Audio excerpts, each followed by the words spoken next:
Om Namo Bhagavate Vasudevaya. Om Namo Bhagavate Vasudevaya. Om Namo Bhagavate Vasudevaya.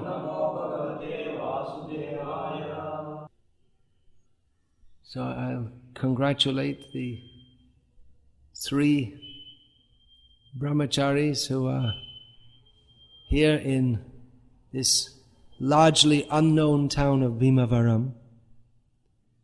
If we say to any somewhat informed person anywhere in the world, London, Sydney, New York, Paris, they've all heard of it, but most people in India have never heard of Bhimavaram. It's a small town. So to come here to preach, that is a divine act in the service of Sri Chaitanya Mahaprabhu, and Srila Prabhupada Chaitanya Mahaprabhu famously said, Priti vite ache jato nagaradi gram sabatra prachar hoibe moranam. So in every town and village of the world, Chaitanya Mahaprabhu's name should be preached. So actually there's plenty of scope for preaching in this whole area. Bhimavaram, Machilipatnam, Narsapur, and all the villages in the area. So it's a great challenge to preach also, to start a new center with just a few men is not very easy. I know I had experience myself in various places, just going with, sometimes with 1, namely myself, 2, 3, to places where the movement was not known at all or established at all, of course. Here in Bhimavaram, the movement is known. It's not that it's unknown, and the movement is established in other parts of the world. But still, it's a struggle. In many ways, it's easier to go to a bigger center with many devotees. In a small center, it's a struggle in the sense to get anything done. It means that everyone has to do it. You have to do it yourself. You can't rely on someone else to do it. And even to do ordinary things can take up so much of your time and energy, just like replacing a gas bottle. It's just something like that. It can just take up so much of your time when you want to use it for preaching. So it is a struggle in many ways. And spiritually it can be a struggle also, inasmuch as when there are many devotees, the atmosphere becomes vibrant. You get lots of association. But there is a lot of mercy in coming to small places and trying to establish something. So that's the great plus point. Plus you learn to do so many things, you become self-reliant, hopefully. So there are pros and cons. The main thing is we have to do whatever is required for serving the mission of Chaitanya Mahaprabhu. Someone has to be on the front line, so to speak. Just like in the army, there are doctors and people who are engaged in logistics, munitions, supplies, and there are engineers and there are cooks, but all of them put together doesn't help if there's no one ready to go out on the front lines and fight. You can have all cooks, engineers, doctors and everything, but someone has to do the fighting, so someone has to go out there, and otherwise there's no meaning to an army. So, as Srila Prabhupada often said, in the army, it's those who take the great risk, and they're actually engaged in fighting. They get special attention, especially rewarded by the government. Of course, in the modern age, it's not like that. They're just, if you survive the fight, they just abandon you. In many countries, in America, you find so many beggars on the streets who are Vietnam veterans.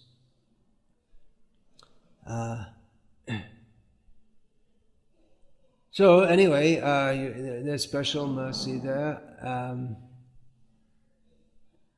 So take this very seriously, the opportunity to preach Krishna consciousness. It means putting our own self-interest behind the mission of serving the acharyas. In other words, we may like to do this or that or the other in Krishna consciousness. We might like to do so many things, but in this situation you just have to do what is required for preaching. There's no space for personal indulgence. One has to do the needful, as Srila Prabhupada often said. But again, there's a lot of mercy in doing so, and we have to remember that people are suffering for want of Krishna consciousness. Our own personal needs shouldn't be or desires should not be for a devotee who's really advancing, that shouldn't be his prime consideration. So we want to establish here a center for training brahmacharis also. In training brahmacharis means in that mood of selflessness, that is the essence of brahmacharya in Krishna consciousness. Doing the needful, serving the mission. So we can't expect that everyone will remain a brahmachari forever, but young men who take to Krishna consciousness before entering the Grihastha ashram, if they have training for 1 year, 2 years, 5 years or whatever in brahmachari life, that will give them a very solid basis in which to enter the Grihastha ashram. Now we also are setting up our varnashram communities so that people who want to marry can join that and remain in the association of devotees. So, of course, it's better to, if one can tolerate the itching. That example is there of Prahlad Maharaj gave. Khandutivan manasijang vishaheta dhira. One who can tolerate the itching of that is the sexual urge, he is called dhira. One who is qualified for who's peaceful in mind and who's qualified for making further advancement. Now, it's not expected that everyone who's a brahmachari in the modern age is going to be a brahmachari in just like those of traditional times, where young boys were taken from the beginning of life. Kumara acharet pragyo dharman bhagavata neha. From the beginning of life they were trained in Krishna consciousness. That way attempting now also making gurukuls, which fits with the whole varnashram concept. Bhakti Raghav Maharaj made that book about varnashram and education, how the two things go together. So that's required. Young boys, they can be trained as brahmacharis, they'll be very pure from the beginning. But those who are becoming brahmacharis after being brought up in modern life, you can't expect that they'll have the same level of mental purity, because the modern age is just based on all the worst things. In Bhagavad Gita, Krishna says that lust, greed and anger are the 3 gates leading to hell. But this is what is promoted in modern society. And even if you want to be a brahmachari, if you just walk on the street, you'll see the posters for the cinema is very much deliberately sexually provocative. So it's difficult to be a brahmachari in the modern age, but it's not impossible. By spiritual strength in Krishna consciousness, one can remain detached from all these things by getting a higher taste in Krishna consciousness, which comes from absorption. If one becomes absorbed in Krishna consciousness, then he won't be so much harassed by these material desires, but they will be there. You can't expect they'll just go away. Srila Prabhupada, in one letter, he recommended to a devotee who had complained about being much harassed by material desires that he should perform deity worship. But that doesn't mean that every brahmachari should be a pujari. Otherwise, everyone has material desires. So it's not that everyone, or that in and of itself is the total cure to material desires. In brahmachari life, one should be very dedicated to ready to follow the order of the guru and study. That's one of the main functions of the Brahmacari ashram, to study the books, to become absorbed in spiritual sound. Brahma means spiritual existence. It also means the Vedas. So Brahmachari means who's absorbed in spiritual existence, and to study Shastra. So especially brahmacharis, they should spend time every day. Sometimes you may be very, very busy, but as far as possible, spend time every day studying Srila Prabhupada's books, and that will give spiritual strength and help to keep the mind focused. Vyavasayatmika buddhir ekeha kurunandana. We find in Bhagavad Gita that fixity of purpose, that is required for advancement in spiritual life. So you'll get that by reading Srila Prabhupada's book. Srila Prabhupada himself was the epitome, or the ideal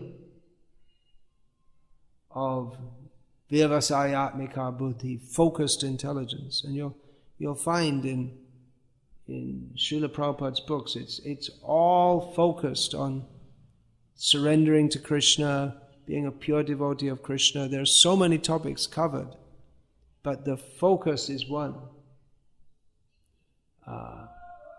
So by reading those books, we get that helps us to get spiritual strength.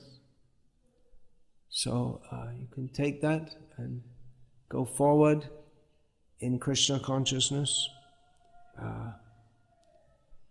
become knowledgeable for preaching.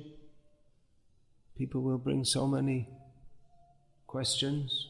Just like someone asked you a question the other day, if Lord Shiva is a Vaishnava, why does he have this a different kind of tilak? So you won't find the answer directly in Prabhupada's books, but by studying deeply and considering Shravan, Manan, Nididhyasana. Shravan is supposed to be followed by contemplation of what one has studied or heard, specifically heard, and then come to a platform of deep absorption in that, in which Prabhupada said that if you just study my books, all the answers to your questions will come.